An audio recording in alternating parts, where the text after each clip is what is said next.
Hello there guys, what is going on? Daniel Childs back here again for another show. Really hope you're doing well. It is Wednesday the 28th of June, 2 days away from the FFP deadline of the 30th. The first on Saturday of July is the beginning of the Pochettino era at Stamford Bridge. That is when he officially starts his work at Cobham. Hopefully we will be getting media with him, the press conference, I'm sure an in-house interview, other stuff too. Going to be excited to cover that.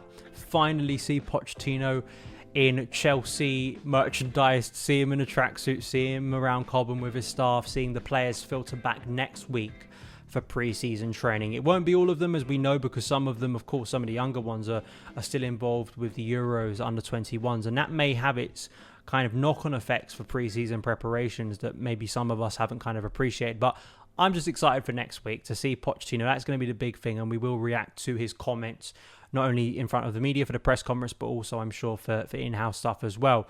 Today's show, transfer stuff. We've got quite a bit to get through. Chelsea close to making another signing, but this one I think ties into something bigger for Chelsea, and we will get into what that is. We'll speak a little bit about Mason Mount, the stalemate with Man United. As well, I do want to cover a little bit on Moises Caicedo and then Ruben Loftus-Cheek, because it is basically set now. He is going to be moving on this summer to AC Milan. So I want to speak a little bit about Ruben, because I think he does deserve an appreciation as someone who I've followed his career and just kind of reflecting on his time at Stamford Bridge. If you are new around here, want to get the latest Chelsea content as we head into pre-season, turn on those notifications. Please do hit the subscribe button, hit the like button too. Share this video around with fellow Chelsea fans so more people can check out the content. If you're listening on the podcast feed, thank you so much for tuning in. So this player that Chelsea, out of nowhere, it feels like, are close to buying. It is Angelo from Santos, forward, right winger. We do have to kind of give credit here to Brazilian journalist Vene Casagrande. I hope I've got his name correct there, who reported on this in terms of Chelsea close to sign the Santos forward Angelo. Very young player, 18 years old. And, you know, again, it's another one of these players. Chelsea have been very active in the South American market pretty much since January. I mean, you think about Andre Santos, Kendry Paez. It seems like Chelsea are very much targeting that area. And I don't know if that's got something to do with the people that have come in, whether that's Christopher Weigl, Lawrence Stewart, Paul Winstanley. You know, these are people, I know some of them have been given the name global kind of sporting directors, and I think this kind of fills into it. Now, it has been suggested from, say, Fab Romano that he's going to come in as part of pre-season preparations, and it won't be a Kendry Paez situation where he's basically not going to join Chelsea for a couple of years yet. But I still kind of think for a player with such little experience, unless Chelsea have uncovered some absolute genius, I do think it's very likely he is loaned out. Just looking at this graph I found on Transfermarkt that looks at his kind of first team football, he has started to play competitive senior football for Santos, but not a lot. And you are dealing with a very, very young player here. Not the most ridiculously young player, but someone who, of course, moving country, moving culture, you don't want him lost in the shuffle at Chelsea when we already have enough players as it is. We're trying to trim down the squad, not boost it this summer. So I think it's very likely he moves on. And I do think this plays into, and I wonder if this player, along with some others, will find their way to Strasbourg, because this is something we have touched on in recent weeks, but Chelsea, it's kind of done now. Chelsea have bought a major stake in Strasbourg, and Nazar Kinsella pointed this out in his piece for Evening Standard recently, how Chelsea will benefit from Strasbourg deal as multi-club project begins. Chelsea know that they need to expand beyond England to compete long-term and see the acquisition of the League One outfit as a fundamental importance to their future prospects.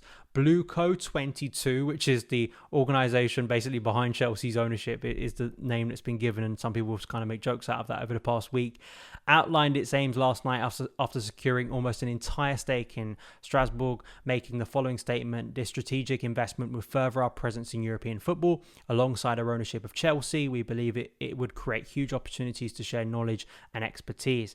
It also, as Nazar Kinsella points out, gives Chelsea significantly enhanced access to players from Europe again, and a chance to overcome recent Brexit regulations that stopped Premier League clubs from signing under-18s talent from the continent. I know David Squires, of course, Guardian cartoon, is very famous in the UK in terms of his the way he kind of mocks things, and he did something on this in terms of Strasbourg fans being completely horrified, and you can see that on the graphic right up here in terms of Todd Boehly. The multi-club model is in itself very controversial, and I can understand why. I understand why people look at it as kind of extracting meaning out of clubs, out of their community. How Chelsea may look to use Strasbourg as somewhere to send these young talents if they aren't going to get first-team football instantly. But I do think the multi-club model, I understand why Chelsea, in sort of a very clinical looking at the market and looking at what Chelsea need to do to remain competitive, it in some ways it's logical, but I understand there will be a lot of opposition to it, and I'm interested to hear your thoughts. Are you that signed up to this? Because as a Chelsea fan, does it really emotionally connect with you in any way? Is it something that kind of makes you feel a little bit uneasy? I'd like to know your thoughts in the comments below. Going to move on now to Edouard Mendy. Just as I've started recording this show, Chelsea have announced that Edouard Mendy has left. It's a shame. I really do like Edouard Mendy. I think he has been one of Chelsea's better signings in the past decade. Really good character. The story of him has been incredible, and I do think for a period he was one of the best goalkeepers in European football. The stats kind of proved it, and he was overperforming expectation. Of course, when you are overperforming expectation and performing at that level, it's kind of hard to maintain that. And for a variety of reasons, he lost his place, got injured, lost confidence, as a lot of goalkeepers can. And, you know, it's ended in the way it has. And I think it's a bit of a shame that it has ended this way. And I'm not the only person that looks at just on a performance basis and a technical point of view that kind of finds it not unjust, because Edouard Mendy himself wants this move, and you know I think it's been clear that the club and himself have been apart for some time now. But just in terms of quality, in terms of output, I do think Edouard Mendy's a better goalkeeper than Kepa Arrizabalaga, and I think it's as much a financial thing that has meant and who's going to pay for Kepa in the current market as it is about quality. Because even if you can point to Mendy's drop in form, I still think the height of Mendy is better than anything we've ever seen with Kepa Arrizabalaga. So I wish Mendy the best, I really do. And still, I think an incredible just human story in terms of coming back from adversity, coming back from unemployment, and making it to the top of the game. He will never have that taken away from him. You know, first African goalkeeper to win the Champions League, a very special part of that. Had a great song too, which hopefully we will still hear around Stamford Bridge for his name, because I really love seeing Mendy at Chelsea, and I hope he continues to have a good career. Let's talk about Mount. It's getting a little bit boring now, but apparently Chelsea and Man United are now in talks. Matt Law reporting it, basically saying it's unclear whether talks for Mount between the clubs will be face-to-face or via a video call, but Man United are prepared to discuss their stance with Chelsea and try and find a common ground rather than keep bidding for Mount. They apparently are sticking to this 55 million bid.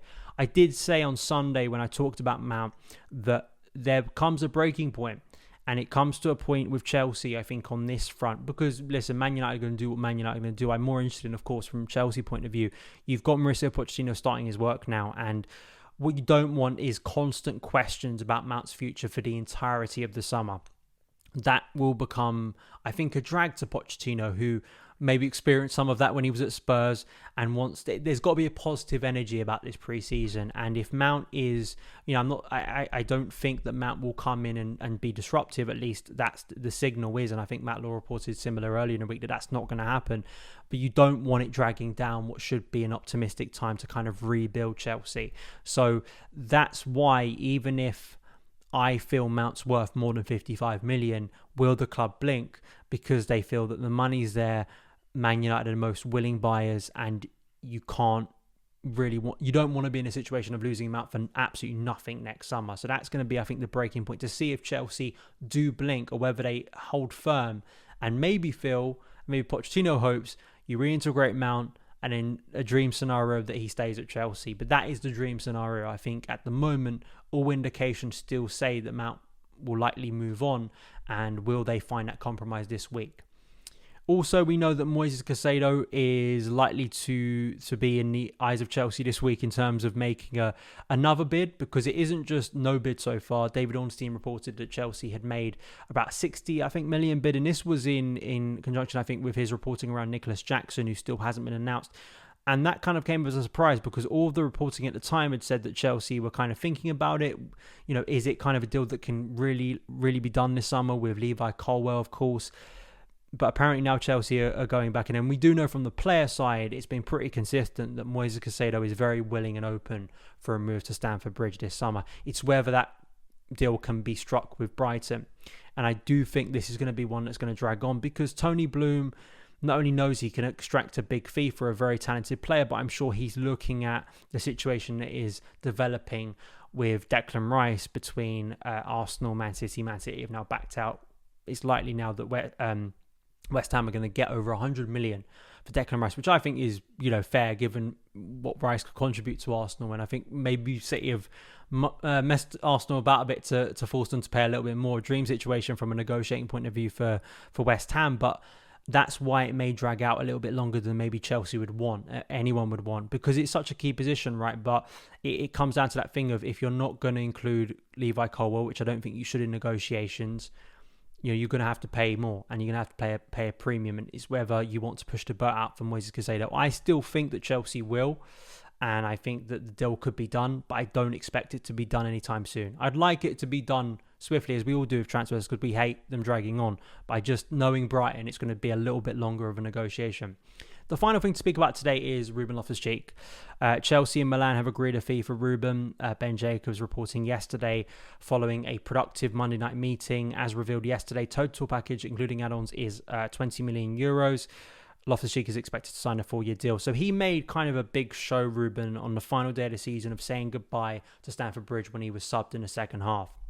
And he got a lovely ovation.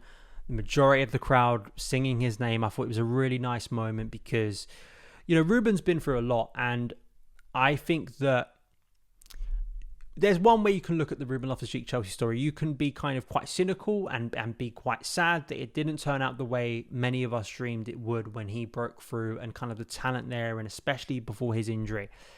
But I think there's another way to look at this, is that Ruben did succeed in some ways at Chelsea.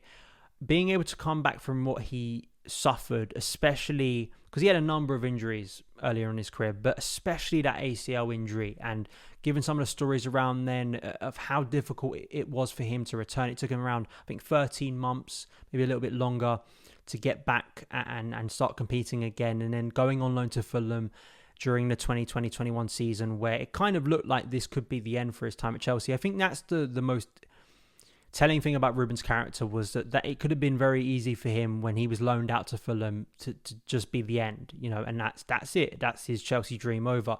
But the fact that he kept on pushing, and he found his way back under Thomas Tuchel. And sure, in the 2 years since, he has not been anything more than a rotational squad player, but he has filled some important roles. I look at that position and the way he contributed against Real Madrid in the Bernabeu as a right wing back, and some of the performances he played there. It was testament to Thomas Tuchel's coaching, but it was also a testament to Ruben Loftus-Cheek's versatility, which is just a consistent theme amongst Cobham graduates. He also has a part in that massive goal he scored at Wembley. Although again, I know some people look and go, oh, it's only a semi-final goal because we've been to the semi-final so many times. But for him, I think as a Chelsea player, for him as a player to score a big winner at Wembley, of course, matters. I think it should matter to players. And he is also someone that has been involved in whether it's the Europa League under Maurizio Sarri, even though he got injured several times. He's been involved in some big wins, particularly in Europe. I just think that Ruben, I really do hope with Milan and with Fikayo Tomori there as well, and Olivier Giroud there, I'd love to see him, have a few more really good years in Serie A. And it's nice. I think it's just nice when we see English players go abroad. I just really like it because we're seeing it more and more and more, whether it is to Italy or to Germany. I think it really does broaden their horizons, and it gives us a lot of reason to watch the games actually in Serie A. So Ruben, at his best, was a dazzling talent. I really do think that, and we can talk about this for years and years and years to come, about that period before he got injured, where he truly did look a sensational midfielder, and he had all the tools and capability to be a Rolls Royce. And that was a phrase that kept on being used, and even in glimpses we've seen it. But the fact that he battled back and tried his best to make a career at Chelsea, I think is a sign of his character, and I really hope it works for him at AC Milan, and I hope it continues what is still a career at a high level. So All the best to Ruben. We do think that Pulisic is going to join him. So when that comes through, we'll speak a little bit about Pulisic, because he is another one that has a very interesting narrative, also cursed by injury. But that is it for today's show. As I say, we get closer now to the end of the week. I'm sure that the Kai Havertz deal to Arsenal is going to be announced. I think it's been leaked already. We know Kovacic has been announced. I suspect that we may get Nicholas Jackson announced before the end of this week, which is exciting too, and we will cover that on the channel. Thank you for watching. Follow me on Twitter at SonOfChelsea, and I'll see you again very soon. All the best.